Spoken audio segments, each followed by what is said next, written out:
Meet Thomas, a dedicated father who has worked his entire life to provide stability and love for his only son, Darren. Thomas is a man who keeps to himself, always focused on his job, his family, and his reputation in their community. He's well known and respected in his neighborhood, a steady presence who is always quick to help others and greet everyone with a warm smile. Despite the occasional challenges and hardships, he's proud of what he has built and the values he's passed on to his son. Darren, Thomas's 18-year-old son, is the pride of his life. Smart, responsible, and always well-mannered, Darren has inherited his father's kindness and resilience. Thomas has done everything he can to keep Darren on a straight path, urging him to focus on his studies and be cautious of the world's harsh realities. Darren is an ideal young man with his whole future ahead of him, and Thomas believes in him fiercely. So when he gets a call from a friend late one night, saying that Darren has been arrested, Thomas's world suddenly stops. Confused and panicked, Thomas races to the police station, his mind spinning with questions. Why was Darren arrested? What could he have possibly done wrong? At the station, he finds Darren sitting alone in a holding cell, looking stunned and scared. Thomas can barely contain his anger and confusion, but he tries to remain calm as he speaks with the officers. To his shock, they tell him Darren was picked up for acting suspiciously. They refuse to give any further details, brushing off Thomas's questions with vague answers and an air of indifference. Thomas tries to speak with Darren, but they're quickly interrupted. The officer who arrested Darren steps forward, his demeanor cold and dismissive. Thomas senses something off, a smugness in the officer's tone that feels all too intentional. Frustration grows inside Thomas as he's told that Darren is being held overnight and that there's nothing he can do until morning. Thomas leaves the station reluctantly, his mind already racing with thoughts of what could really be going on. The next day, after barely sleeping, Thomas returns to the station, only to find that Darren has been transferred to another holding cell across town. The officers at this second station give him the same dismissive answers and a general sense of hostility that he encountered before. But now, he senses something deeper, a pattern he can't ignore. Thomas decides to speak with a few friends in the neighborhood, hoping to understand if this has happened to anyone else. To his shock, he discovers that several young men from the community have also been picked up recently, all on vague charges and without evidence. It dawns on Thomas that something suspicious is happening. As days go by, Thomas continues to investigate quietly. He speaks with parents, siblings, and friends of those who have been arrested, piecing together a disturbing picture. It appears that young men of color in their community are being targeted and detained for reasons that no one can quite explain. Thomas learns that many of these young men have been taken in on suspicion or loitering, with no substantial charges. They're held for hours or days, only to be released without explanation. Desperate for answers, Thomas starts digging into public records, combing through arrest logs, and making notes of every name and date he can find. The more he looks, the clearer it becomes that there's a pattern, a coordinated scheme of some kind, orchestrated by a small group of officers. They seem to be deliberately targeting young men like Darren, exploiting loopholes in the system to justify needless arrests. Thomas feels a growing sense of dread as he realizes that his suspicions aren't just paranoia. There's a real, organized effort happening, and Darren was only one of many who fell victim to it. As he pieces together more evidence, Thomas grows increasingly wary. He begins to notice strange things. His phone rings late at night with calls that go silent as soon as he answers. Occasionally, he sees a police cruiser parked near his home for no apparent reason, the officers inside staring in his direction. Thomas realizes that his quiet investigation might be drawing attention. The thought terrifies him, but he knows he can't stop now. He feels an obligation not only to Darren, but to every young man in his community who has been affected by this scheme.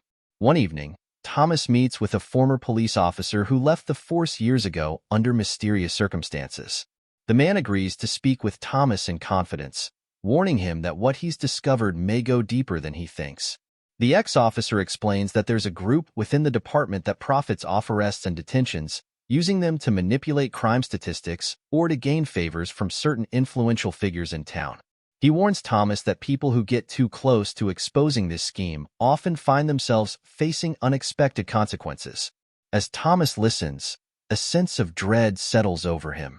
He realizes that he's not just fighting for Darren's freedom. He's up against a powerful network of individuals who are willing to do anything to protect their interests.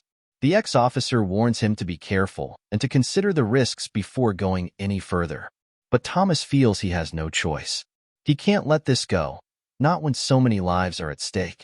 Over the next few days, Thomas continues gathering information, growing bolder in his search for answers. He reaches out to local news outlets, hoping to find a journalist willing to look into the arrests. Most reporters turn him away, dismissing his claims as conspiracy theories or unsubstantiated allegations. But one young journalist takes an interest, agreeing to meet him in secret. Thomas shares everything he's found, hoping that with enough exposure, the truth will finally come to light. As Thomas waits for the journalist to complete their investigation, he feels the pressure building. Officers seem to be watching him more closely than ever, their eyes tracking him whenever he goes into town. Thomas knows he's in danger, but he also feels a growing determination to see this through, no matter the risks. He can't shake the thought of Darren and all the other young men who have been caught in this twisted scheme. Days turn into weeks as Thomas navigates his dangerous investigation, balancing his determination to uncover the truth with the ever-growing fear for his own safety. The journalist, Laura, reaches out to him periodically, asking for more details, requesting additional interviews with families affected by the mysterious arrests.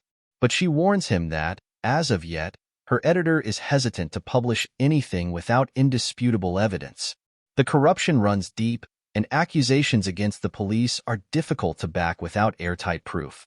One evening, as Thomas is heading home from a late meeting with another family whose son was recently arrested, he notices headlights in his rearview mirror that seem a little too persistent. He takes a few turns, hoping the car will pass, but the vehicle stays right behind him, matching his every move. Heart pounding, Thomas decides to take a more winding route back home, deliberately trying to shake his tail. Eventually, the car falls back, but Thomas can't shake the feeling that he's being watched, his every move tracked. The next morning, Thomas receives a knock on his door. Two officers stand on his porch, wearing the same smug expressions he saw at the police station when Darren was first arrested. They tell him they're conducting a routine check, though their invasive questions quickly veer into threats. They ask him about his recent meetings and the journalist he's been seen with, warning him to tread carefully. Thomas feels his hands clench involuntarily, anger and fear mingling as the officers make it clear that he's being monitored closely. That night, Thomas shares his worries with Laura. She's alarmed, but even more determined to break the story. She insists that they're close to the truth and promises to get him the support he needs. Laura suggests they reach out to a trusted lawyer she knows, someone with experience in cases involving police misconduct. Reluctantly, Thomas agrees, knowing that he's running out of time and options. With the lawyer's help, Thomas and Laura begin gathering testimonies from affected families, creating a record of every wrongful arrest and detention. They find small but crucial inconsistencies in police records, signs of doctored reports, altered timestamps, and missing files. The pattern is unmistakable, pointing toward a targeted campaign against young black men in the community, used to inflate arrest records for political gain and ensure lucrative government grants for the police department. One evening, as Thomas is reviewing the latest findings, he receives a frantic call from Laura. She sounds shaken, her voice barely a whisper over the line. She tells him that her office was broken into, her notes and recordings rifled through, and her computer wiped clean of all their findings. She barely managed to save a few hard copies of their research, which she kept at home. The intrusion, she believes, is a clear warning meant for both of them to stop their investigation. Thomas feels his heart pounding, a sense of dread washing over him. He realizes they're no longer just facing rogue officers. This scheme reaches into the highest ranks, possibly implicating powerful figures within the police department and local government. And they are willing to go to any lengths to keep it buried. Despite the risks, Thomas and Laura decide to press on, now more committed than ever to exposing the corruption. They reach out to national news outlets, hoping to find a platform that will take their findings seriously. But as they wait for a response, the pressure escalates. Strange cars continue to appear outside Thomas's house. Anonymous letters show up in his mailbox, warning him to think of his family and remember what happened to others who got too curious. One night, Thomas finds his car's tires slashed, a blatant act of intimidation. He spends hours lying awake, haunted by the thought of what could happen to him, to Darren, and to everyone who trusted him if he fails. But in the darkest moments, he also remembers the families he spoke to, the pain and injustice in their eyes. He knows he can't stop now, not when so many lives depend on the truth coming to light.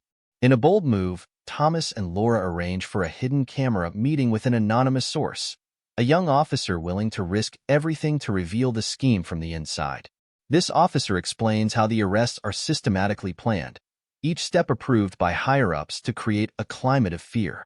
Thomas listens, horrified, as the officer outlines the twisted logic used to justify their actions, profiling certain communities under the guise of public safety, all while securing more funding and promotions. Armed with this new testimony, Thomas and Laura feel a renewed sense of hope. They prepare to release everything in a press conference, hoping that the public will demand accountability. But the night before the conference, Thomas receives another call, one that sends chills through him. Darren, who has been quietly supportive of his father's efforts, hasn't returned home from a friend's house. Thomas feels the cold grip of fear as he realizes what this could mean. Thomas's heart races as he rushes to the police station, calling every number he can think of, hoping to find Darren before it's too late.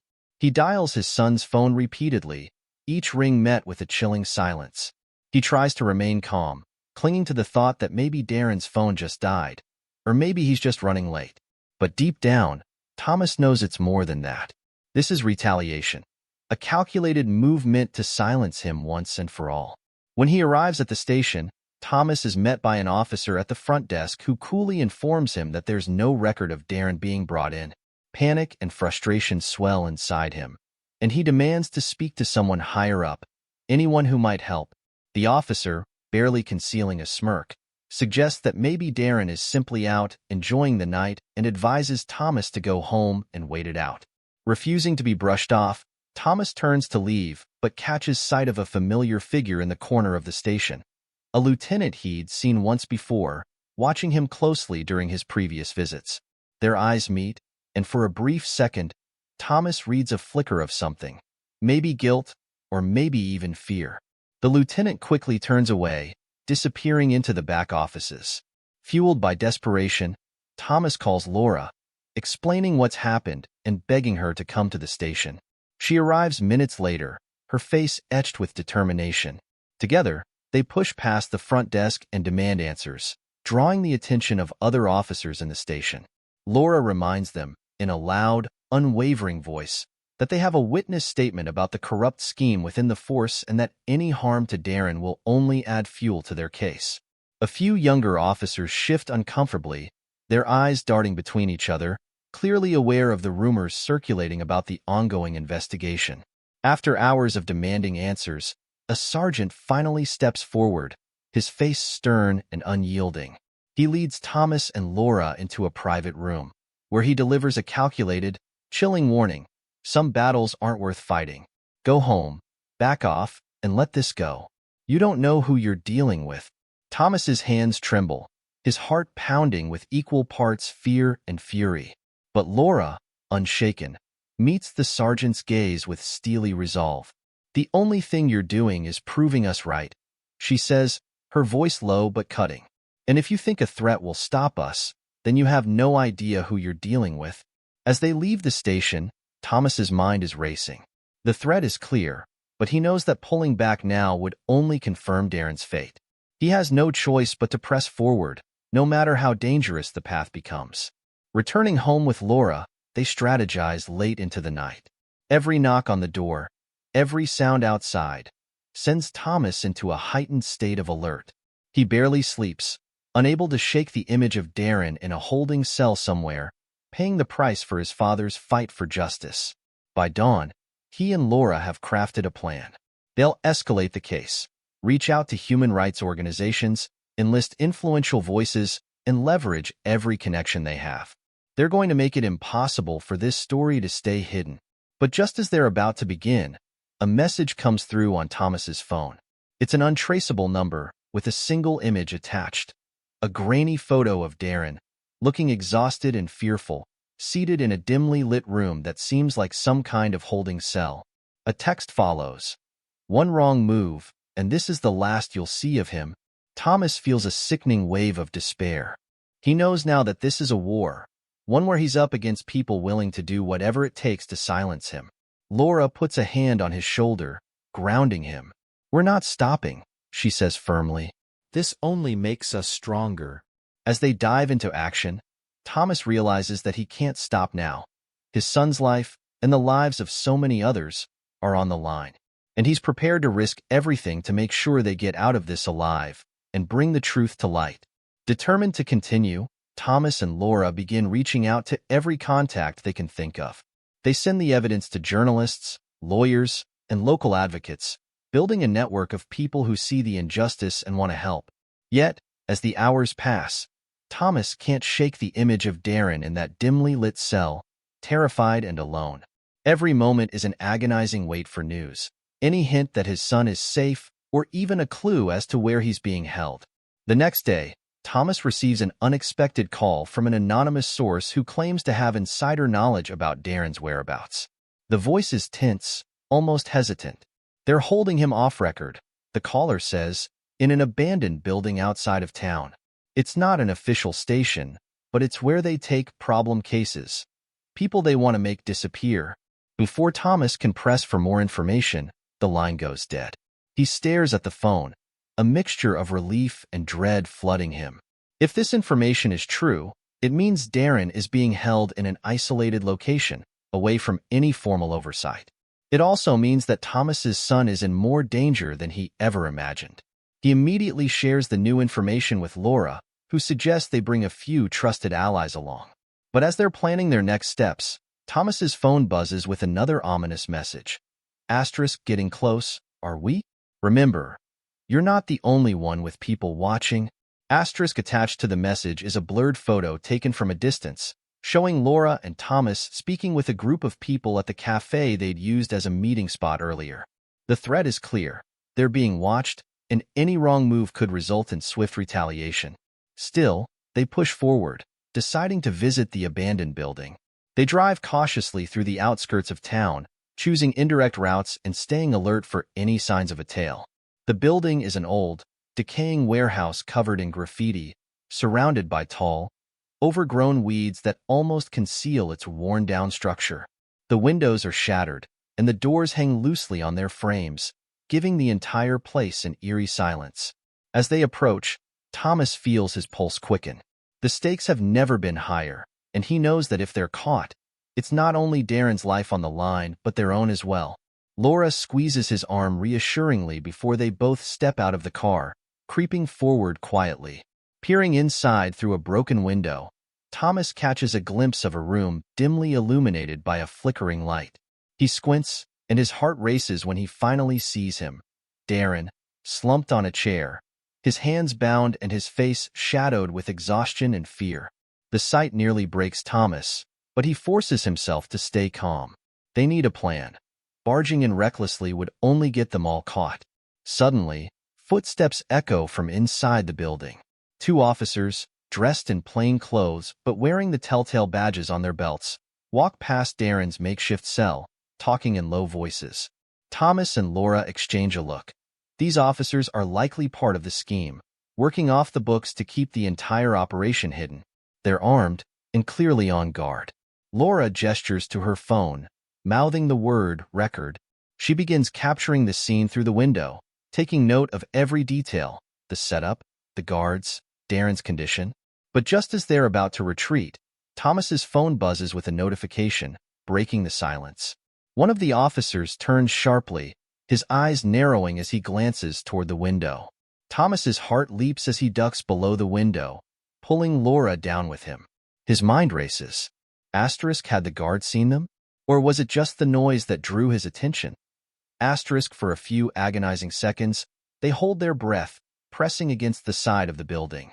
The guard's footsteps approach, and Thomas can feel the tension in the air as they inch closer to being discovered. But then, after what feels like a lifetime, the footsteps retreat. and they hear the guard's voice drifting back into the room where Darren is held. Once they're certain the coast is clear, Thomas whispers, "We need to move fast. They're going to notice us if we stick around." Laura nods, still clutching her phone, her hands shaking slightly from the close call. The video she captured is shaky but clear enough. She's managed to record Darren's condition and the officers' identities.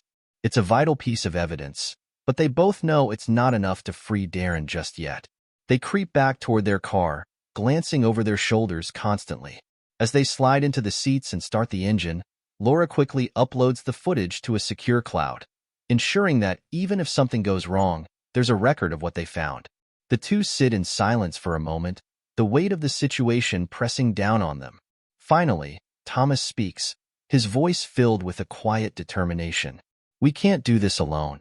We need more than just this video. Someone with influence, someone who can bring this to light without being intimidated or silenced." He thinks of a few people who might be able to help, local activists and reporters who've taken on controversial stories before, but there's only one name that comes to mind who might have the power and the reach to challenge this hidden network of corruption. They decide to reach out to an investigative journalist, a woman with a reputation for exposing corruption and digging deeper than most are willing to go. After a brief call, she agrees to meet them that evening, warning them to take every precaution. That night, they rendezvous in a secluded location, away from any prying eyes. As they pull up, the journalist is already waiting, her face barely visible in the dim light. She listens intently as Thomas and Laura relay the story, watching the video footage with a hardened expression. "This is big," she says quietly, "but it's dangerous too. If they're operating off-record, there's no telling how far up this goes or how protected they are." Her gaze shifts to Thomas. "Are you sure you're willing to keep going? Once we expose this, there's no turning back." Thomas doesn't hesitate. "They have my son. I'm not backing down." The journalist nods, respecting his resolve. She pulls out a small notebook, jotting down key details. "We need more evidence. If we're going to take this public, we need proof of their actions beyond tonight. Can you get more information?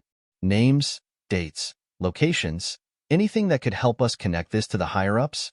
Thomas and Laura exchange a look. This will mean putting themselves at even greater risk. But with Darren's life on the line, there's no other choice. They agree to gather more evidence, determined to uncover the full extent of this corrupt scheme. In the days that follow, they dive into a world they never wanted to enter. They tap into local contacts, secretly meeting with community members who've witnessed similar instances of wrongful arrests and harassment. Each account paints a chilling picture of a systematic operation targeting vulnerable people, using fabricated charges to keep certain communities under control. One night, as Thomas is combing through records at a local library, he notices a strange pattern. Arrests like Darren's have spiked in the past few months, all under the jurisdiction of a specific group of officers. Each arrest is connected to fabricated charges that are later dismissed quietly, out of public record. It's as though someone is systematically sweeping people off the streets, only to release them once their influence is neutralized. Thomas brings his findings to Laura and the journalist, who are both horrified. "It's like they're creating a pipeline," Laura whispers, stunned. "A hidden system of control, picking people up and scaring them into silence." Their resolve hardens as they piece together more evidence. But just as they're on the brink of breaking the story, Thomas receives another chilling message. Asterisk, "Back off, or the next one we pick up won't be coming back." Asterisk. This time, the message includes a photo of Thomas himself, taken from the same window he'd peered through the night he saw Darren. Thomas's blood runs cold as he stares at the photo. They've been watching him, tracking his every move. He feels the walls closing in, as if any wrong step could have dire consequences. For a moment, he considers backing off, terrified of what might happen if they push further. But then he thinks of Darren, held in a cell with no justice in sight. He clenches his fists, steeling himself. There's no backing down now. Laura reaches over, her face pale but resolute. "We're close, Thomas. They're just trying to scare us." Thomas nods, but his mind races with new fear. They're being watched, their every move under surveillance. To continue means walking a razor's edge. He takes a deep breath, considering his next steps carefully. The journalist, sensing the tension, offers a lifeline. "We need to change tactics," she says. "They're watching you, but if we can get some of the victims' families to come forward, people who've suffered from this but aren't directly connected to you, they might not expect it. We need to take this out of their hands and get a wider network involved." The idea resonates. They begin to reach out to people who have also been wrongfully arrested, quietly spreading the word and gathering their stories. Thomas realizes the depth of the impact this corrupt scheme has had. Family after family shares harrowing accounts of loved ones being taken for no reason, held without charge, only to be released after being intimidated into silence. With each new story, the scope of the corruption becomes clearer and his anger deepens. One evening, they arrange a clandestine meeting in an old community center after dark, bringing together a group of people who have been similarly affected. Nervous faces fill the room, wary and anxious, but willing to speak out for change. As Thomas stands before them, he shares his story about Darren, his voice steady but filled with emotion. The room listens intently, and one by one, others begin to speak, recounting their own experiences of harassment, wrongful arrests, and fear. Just as they're gathering statements and testimonies, a loud bang echoes from the front of the building. The room falls silent, and Thomas's heart pounds as footsteps approach. He signals for everyone to stay quiet, motioning them to hide behind tables and chairs. Shadows flicker near the door, and for a tense moment, it seems as if they've been discovered. But the footsteps retreat, and the room breathes a collective sigh of relief. Thomas realizes they're playing a dangerous game, but it's too late to turn back now. This meeting is their only chance to gather the voices needed to challenge the corrupt police network from multiple angles. They finish gathering statements and quickly disperse, taking different exits and leaving quietly in pairs, all mindful of the risk. As the days go on, they manage to compile a powerful collection of evidence, testimonies, and footage. The journalist assures Thomas that this is more than enough to take the story public in a way that can't be ignored or easily silenced. Yet the threats don't stop. Strange cars start appearing outside Thomas's house, and anonymous messages continue to warn him to back off. But by now, the wheels are in motion, and Thomas knows there's no way to silence the truth forever. Finally, the journalist calls Thomas and Laura to meet her at her office. She's published the story, highlighting the rampant corruption, the unjust arrests, and the intimidation tactics used by this faction of the police force. She shows them the article, a hard-hitting expose that's already sparking public outrage. Just as they're about to breathe a sigh of relief, Thomas's phone rings. It's an unknown number, and a cold voice on the other end says, "You think you're untouchable now, but you have no idea what's coming next." Then, the line goes dead.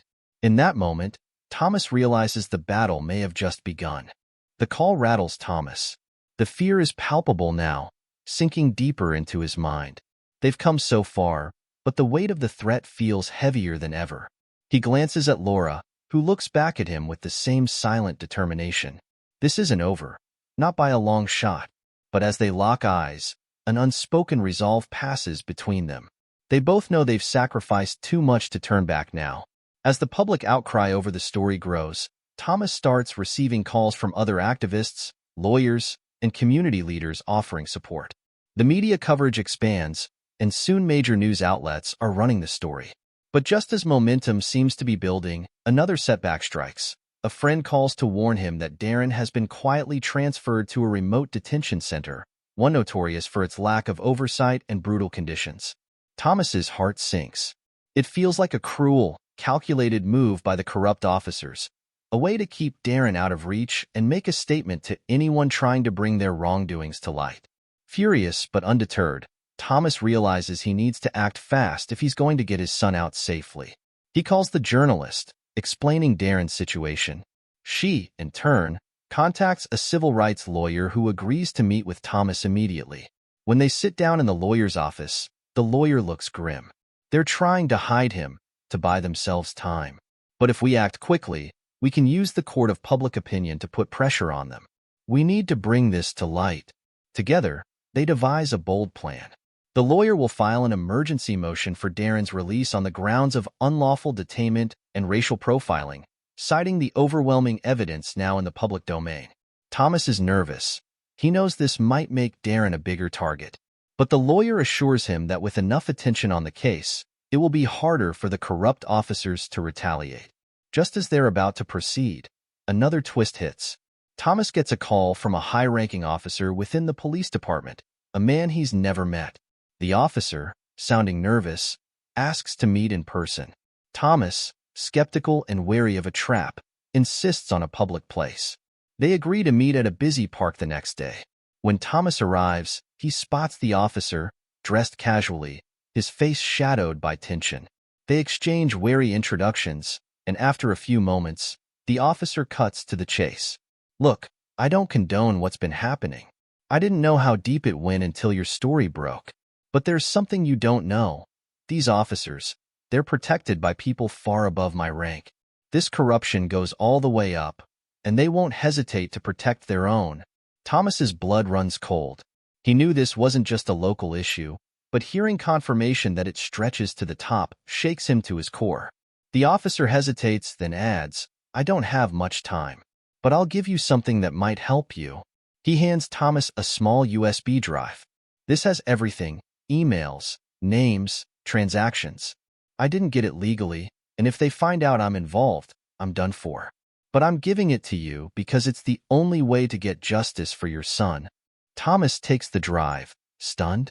He can't believe this officer is risking his career, possibly even his life, to help them. "Why are you doing this?" The officer's face hardens.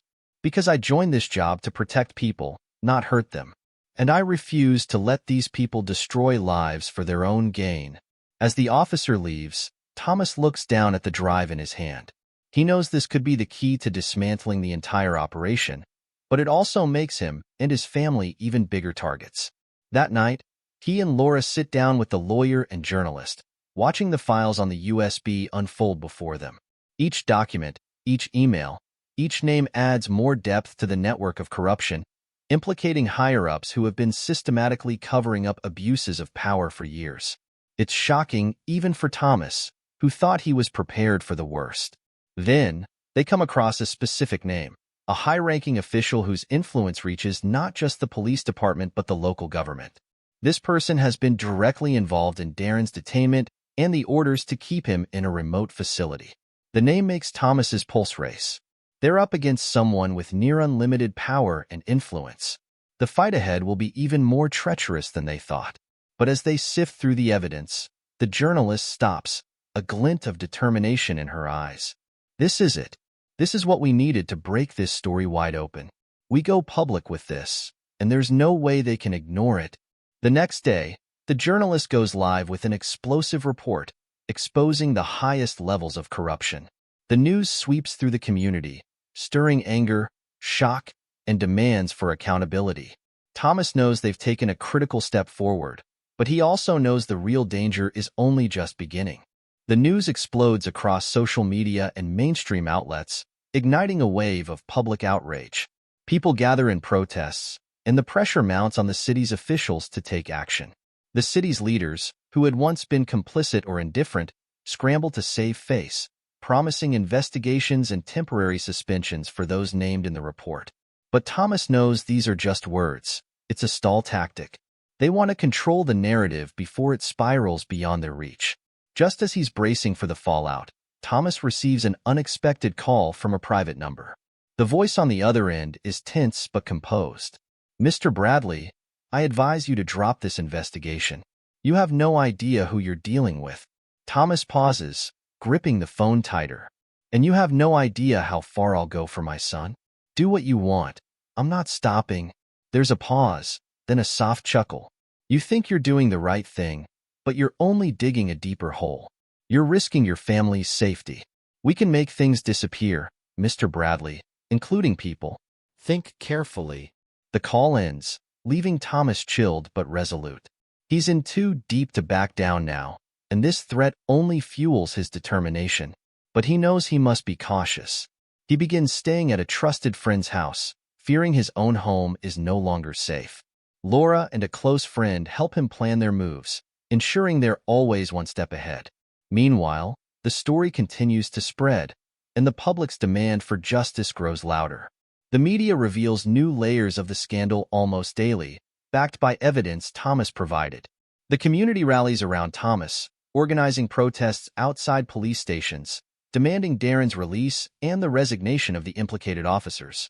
Then, a breakthrough happens. A former officer, inspired by the public's support for Thomas and his family, contacts the journalist with more damning information. This officer was once part of the corrupt network, but left due to guilt and fear. He reveals details about the scheme that extend beyond the police department. Politicians, businessmen, and even city council members are implicated, all benefiting from the oppression and control of communities of color. Now armed with new evidence, Thomas's lawyer files a lawsuit not only to release Darren, but to hold the city accountable for systemic corruption. The lawsuit attracts national attention, with prominent civil rights organizations joining the case. The stakes skyrocket, and the corrupt officials realize they are losing control. But just as they think they're on the brink of victory, Thomas receives a frantic call from the lawyer. Darren has been moved again, this time without notice, to an undisclosed facility. It's clear the authorities are willing to play dirty to protect their secrets. Thomas feels a surge of panic at the news of Darren's sudden transfer, but he steels himself. This is exactly what the corrupt officials want, to intimidate him into silence. Instead, he doubles down, using every contact he's made during the investigation to put pressure on the authorities. The story gains even more media coverage, with journalists and activists alike demanding answers as to why a young man, innocent and wrongly detained, is being moved to an unknown location. The tide of public opinion swells in their favor, and protesters line the streets, filling social media and the airwaves with demands for Darren's safe return. Under relentless pressure, the city's officials are forced to reveal Darren's whereabouts. It's clear they can no longer keep the truth hidden. Then, with a nationwide audience watching, the city's mayor holds a press conference. He announces that Darren will be released immediately and that a formal investigation into the city's police department, as well as implicated officials, will commence. Thomas feels a mix of relief and cautious optimism.